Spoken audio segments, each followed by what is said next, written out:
Assalamualaikum warahmatullahi wabarakatuh. Kami dari kelompok 5 akan mempresentasikan tentang makalah filsafat Pancasila. Sebelumnya perkenalkan dari anggota kelompok 5, saya Fadilatul Muqaddaroh NIM 14. Selanjutnya ada Ashraf Aziz Pangura NIM 22 dan ada Zuhaida Misriah NIM 23.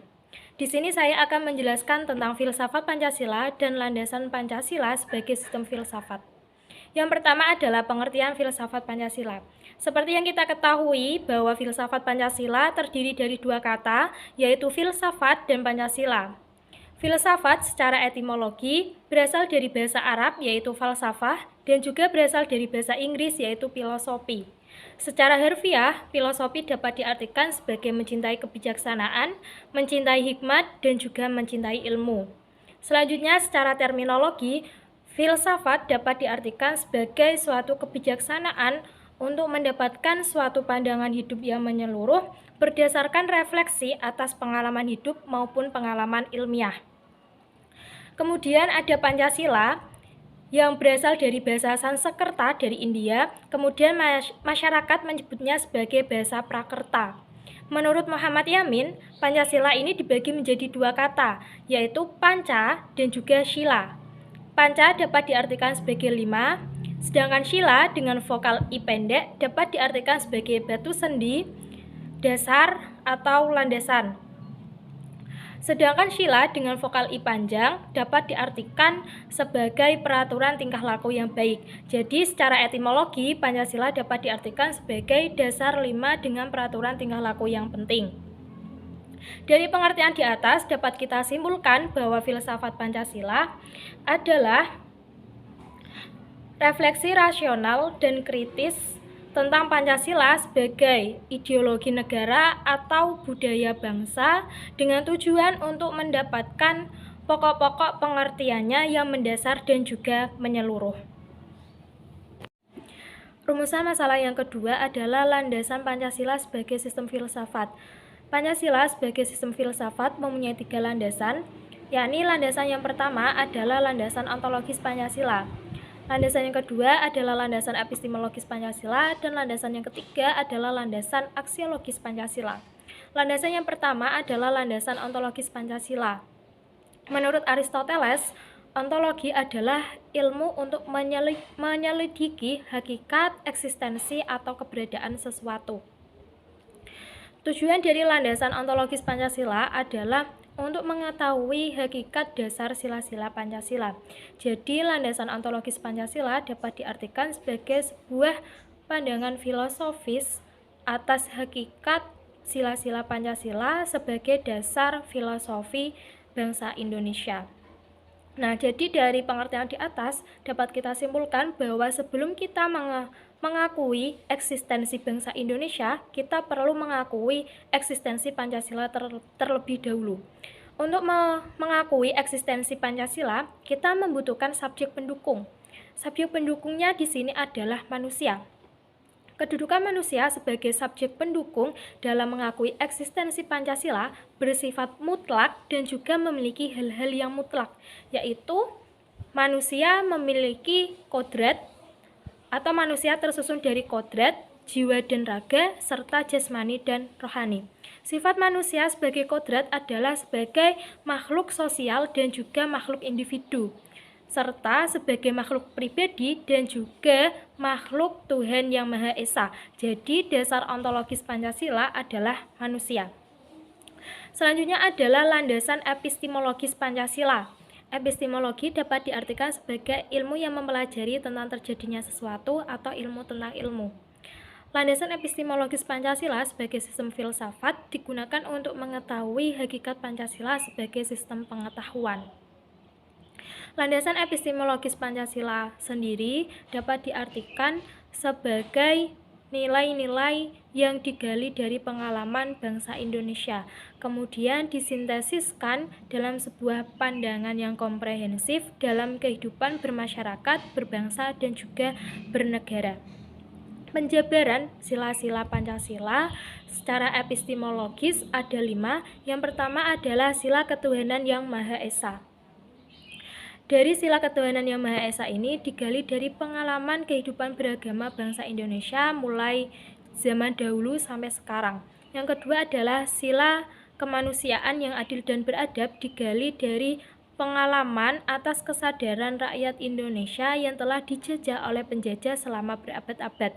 Yang ketiga adalah sila persatuan Indonesia digali atas pengalaman bangsa Indonesia atas kesadaran rakyat Indonesia bahwa keterpecah belahan yang dilakukan oleh kolonialisme Belanda melalui politik David et Impera dapat membawa permasalahan atau perpecahan atau konflik dalam masyarakat Indonesia.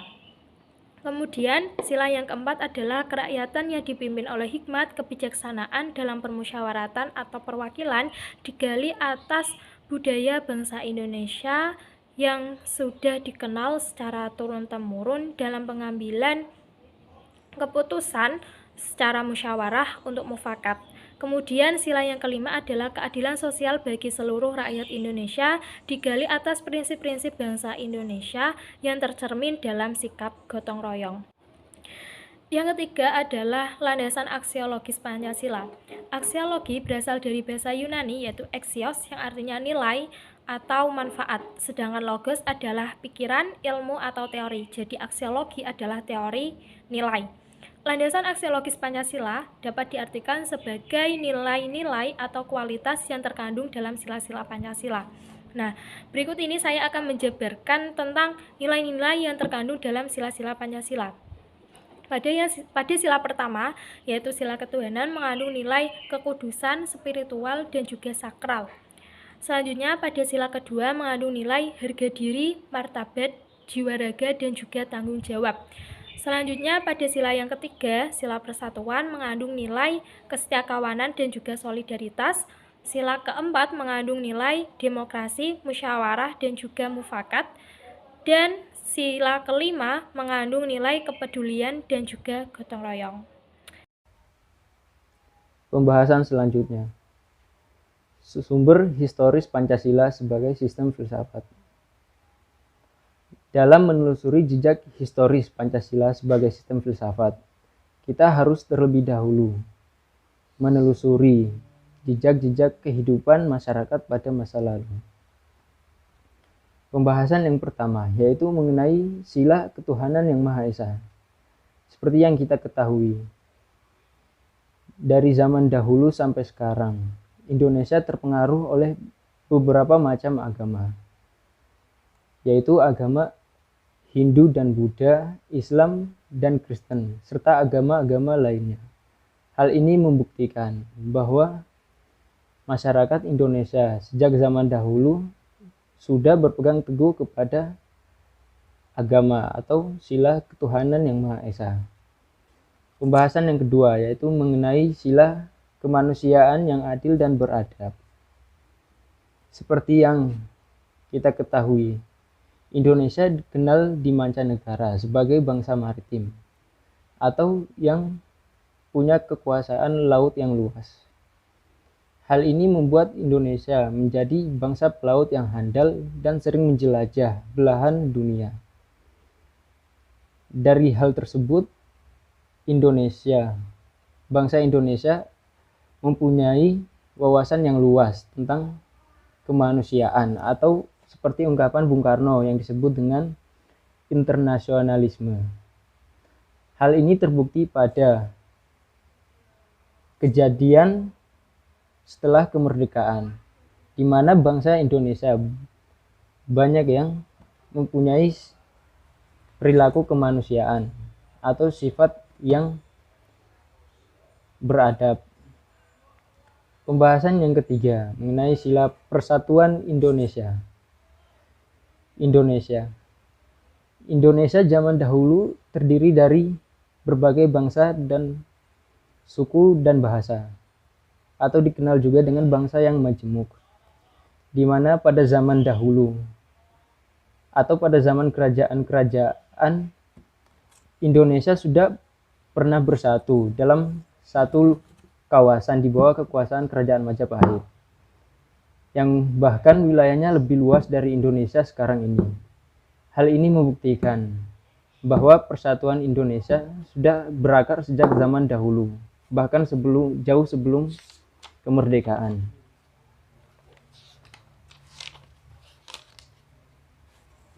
Pembahasan yang keempat, kerakyatan yang dipimpin oleh hikmat kebijaksanaan dalam permusyawaratan perwakilan. Seperti yang kita ketahui, sistem demokratis di Indonesia baru diketahui baru-baru ini, setelah zaman reformasi. Pada zaman dahulu, kerajaan di Nusantara dalam sistem pemilihan raja atau pemimpin itu menggunakan sistem feudal atau keturunan, yang mana hal ini tidak mencerminkan nilai demokrasi. Tetapi ada di beberapa wilayah dalam lingkup kecil yang sudah menerapkan nilai demokrasi, seperti desa di Jawa, nagari di Sumatera Barat, dan Banjar di Bali. Pembahasan selanjutnya yaitu mengenai sila kelima, keadilan sosial bagi seluruh rakyat Indonesia. Masyarakat adil dan makmur adalah impian bangsa Indonesia pada zaman dahulu, yang mana untuk menggapai impian tersebut, banyak pahlawan bangsa yang berkorban jiwa dan raga hanya untuk mewujudkan impian tersebut. Sejarah mencatat, pada zaman dahulu, bangsa Indonesia adalah bangsa yang hidup dalam kemakmuran dan keadilan, sebelum datangnya penjajahan atau kolonialisme. Poin selanjutnya, sumber sosiologis Pancasila sebagai sistem filsafat. Sumber sosiologis Pancasila sebagai sistem filsafat dapat diklasifikasikan menjadi dua kelompok. Kelompok pertama, yaitu kelompok masyarakat awam, yang memandang Pancasila sebagai sistem filsafat, sebagai pandangan hidup berupa keagamaan, budaya, dan sosial. Kelompok kedua, yaitu kelompok masyarakat akademis atau masyarakat ilmiah, yang memandang Pancasila sebagai filsafat dengan menggunakan teori-teori yang bersifat akademis. Pancasila merupakan satu kesatuan utuh yang tidak dapat dipisahkan. Pancasila digambarkan oleh Notonegoro dengan hierarkis piramida, yang mana sila pertama, ketuhanan yang Maha Esa, menempati puncak dari piramida. Sedangkan alas dari piramida ditempati oleh sila kelima, yaitu keadilan sosial bagi seluruh rakyat Indonesia. Hal ini dapat digambarkan dengan sila pertama, menjiwai dan meliputi sila kedua, sila ketiga, keempat, dan kelima. Sedangkan sila kedua dijiwai dan diliputi sila pertama, dan menjiwai dan meliputi sila ketiga, keempat, dan kelima. Begitu seterusnya sampai kepada sila kelima. Sehingga dari penggambaran tersebut dapat dirumuskan bahwa sila pertama, yaitu ketuhanan yang Maha Esa, adalah ketuhanan yang berkemanusiaan, yang beradil dan beradab, berpersatuan Indonesia, berkerakyatan yang dipimpin oleh hikmat kebijaksanaan dalam permusyawaratan perwakilan, dan berkeadilan sosial bagi seluruh rakyat Indonesia. Begitu seterusnya sampai kepada sila yang kelima. Yang ketiga yaitu sumber politis Pancasila sebagai sistem filsafat. Nah, sumber politis Pancasila sebagai sistem filsafat ini diklasifikasikan menjadi dua kelompok.